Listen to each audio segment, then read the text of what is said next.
Okay, good morning mga idol. Dito nga pala tayo sa Santa Cruz, Zambales, Skygo para i-check natin ang unit ng Skygo. Mera sa kanan, pag sinabi niyang sulit, tiwala ka na. Review na diretso, hindi gawa-gawa. Sa likod ng visor, may tanalang boses. Bawat salita parang kalabit ng throttle. Hindi lang specs, pati kwento ng makina. Haji ang pangalan to, ang sandata. Da Haji Motovlogs, Revenge Paraiso. Sumisigaw ang makina. Okay, good morning mga idol. Dito nga pala tayo sa Santa Cruz, Zambales, Skygo. So, alam ko ito yung EFI ng mga idol. So, matipid na sa gasolina to mga idol, no? So, pang araw-araw, napaka-basic lang dahil automatic transmission. Unahin natin dito sa kanyang unahan mga idol, makikita natin na meron po siyang similarities kay Honda Beat, no? Version 3, no? Ang ganda, oh. Ayan, meron papangil siya dito. So LED po ang gamit nito sa kanyang signal lights. Sa kanyang headlight naman is LED na rin po mga idol. Tapos dito naman sa kanyang suspension, gumagamit po siya ng telescopic fork. Okay, disc brake naman para sa kanyang braking system. With 2-pot caliper na may sukat na gulong na 80/90-14. Tapos ito mayroon siyang ano to ito, rubber boost, no, sa kanyang suspension. So mags din po ang gamit nito. Alright. Suspension naman dito sa likuran, makikita natin na single shock absorber, drum brake po para sa braking system. Mags po ang ginamit nito na may sukat na gulong na 90/90-14. Tubeless po ito mga idol, pati dito sa harapan.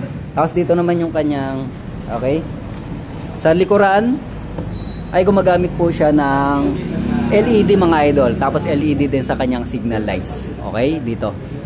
Then, pagdating naman sa kanyang muffler, ito, ang cover ng muffler nito mga idol is stainless steel mga idol. Tapos, air cooled po ang gamit nito. Ito yung kanyang fan. Alright, air cooled siya. Pero ang kagandahan nito, EFI na siya. Meaning, fuel injection na siya. Ayan, Blink 150 EFI. So, 150cc na po siya mga idol. Yan. Napaka-compact ang disenyo nito para siyang Honda Beat talaga mga idol. Then, dito naman yung kanyang crankcase niya mga idol, no? So, wala na po siyang traditional na padyakan. So, meaning, malakas na kuryente na ang dulot nito mga idol. Tapos, ito yung kanyang airbox. So sa taas naman mga idol, makikita natin na digital na po ang kanyang panel. So makikita natin yan. Ayan, digital na po ang kanyang panel. May mga indicator din siya, no? So napaka-astig at formado na rin. Sa naman, buttons naman, meron po siyang high and low with passing light, turn lights, busina. Sa kabila is on and off ng headlight, then electric starter button. So ito yung kanyang throttle control with brake lever sa unahan, then hand grip with brake lever para sa likuran naman mga idol. At ang kagandahan dito, meron po siyang pa-carbon lodi dito sa kanyang handle, no, sa harapan. Yes sir. Tapos ito naman din is ibang texture niya, oh. Yan. So ayos na ayos. So ang kagandahan nito, meron para siyang USB charger area na kung saan pwede ka na mag-charge anytime, anywhere. Ayan. So USB charger meron na po siya. Tapos ito, yung kanyang utility packet, yung isa malaki, yung isa makipot. Tapos ito naman yung kanyang susian, okay? With shutter lock na po siya mga idol, and seat opener, tingin ko. Alright? So, ito pala yung seat opener niya mga idol, dito. Okay? Tapos meron pa rin siyang utility hook mga idol. Check natin dito, wala siya dito lang sa harapan. Okay? Flat footboard niya mga idol, ang ganda. May anti-slippery pa siya mga idol, oh. Tapos tingin ko nandito yung kanyang baterya. Alright, parang sa Honda Click saka Honda Beat. Okay. Tapos ito naman yung kanyang upuan, buksan natin.